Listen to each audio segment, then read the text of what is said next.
Every relationship hides a story, and every story carries pain.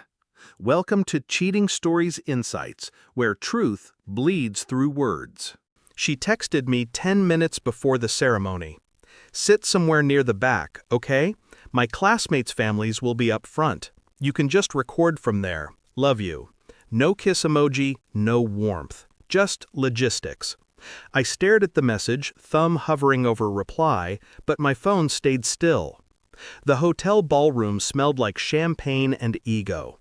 Every table had gold-rimmed glasses and embossed menus that spelled her name.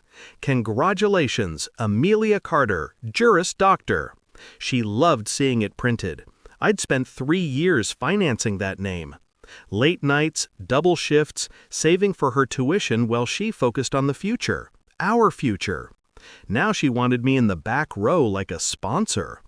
I smiled anyway, nodded at her when she walked past with that polished confidence that once made me fall for her. But something in her eyes lingered on the man next to her father, a tall, lean attorney from her internship.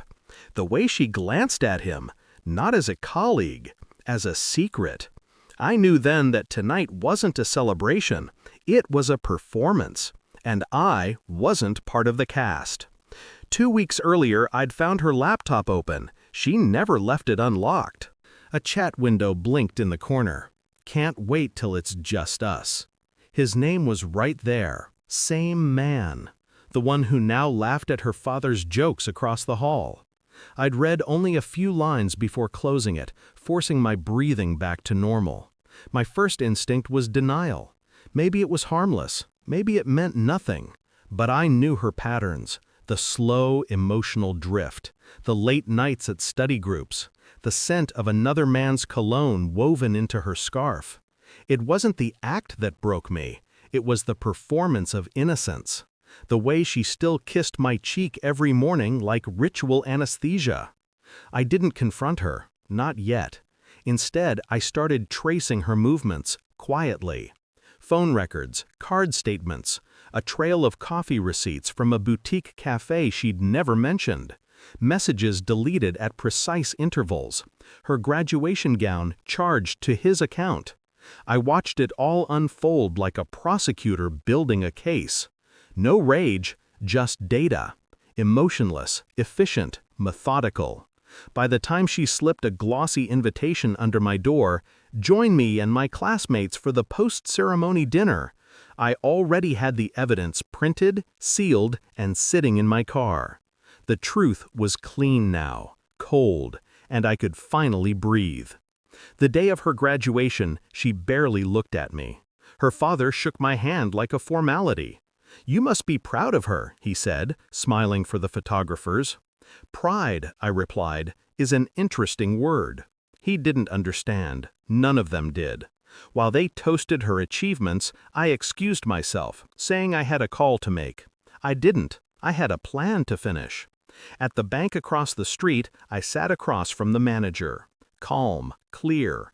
I canceled every pending transfer to the joint account she shared with me, the one we'd built for her tuition and future plans. $500,000 saved, scraped, borrowed, built from my life. All gone, back under my name. Legally, quietly. Then I returned to the hotel unnoticed and waited for her speech. When she stood on stage, her voice trembled with practiced emotion. She thanked her professors, her classmates, her family. She paused before the last word, eyes sweeping the crowd. Searching for me. Our eyes met. I didn't smile. And that's when she saw what was in my hand. An envelope, held low, resting against the tablecloth. Her name written neatly on the front. Her father was next to me, proud, oblivious. I handed it to him when the applause started. "Something you should read before dessert," I said quietly. He opened it, read, stopped breathing for a second, then looked at her. His expression changed first, confusion, then anger, then shame. The guests noticed immediately. The laughter faltered, the cameras stilled. Amelia froze mid-sentence, her confidence cracking like porcelain. He stood up, the letter trembling in his hand. "Is this true?" he said, voice cutting through the room like a verdict. Her gaze darted between him, the attorney, and me. No words, no excuses, just panic. I didn't move, didn't blink, let the silence speak. They ushered her off stage. The room filled with whispers. The man tried to follow her, but her father blocked his path. I stood, adjusted my cufflinks, and walked toward the exit.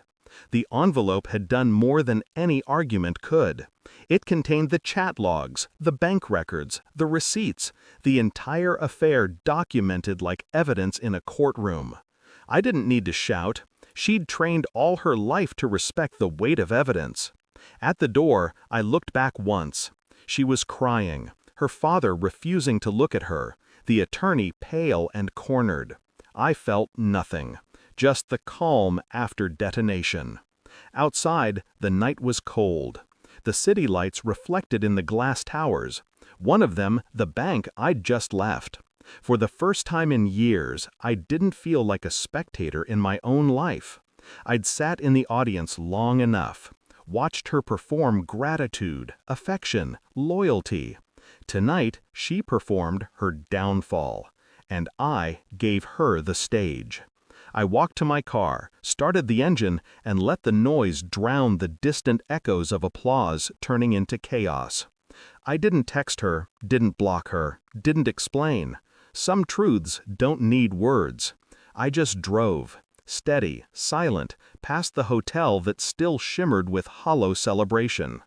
By morning, her accounts would be empty. Her name would be known for the wrong reasons. And I'd finally reclaimed the one thing she couldn't fake: control. I don't hate her. Hatred requires care. What I feel is simpler, like waking up after anesthesia, numb but aware.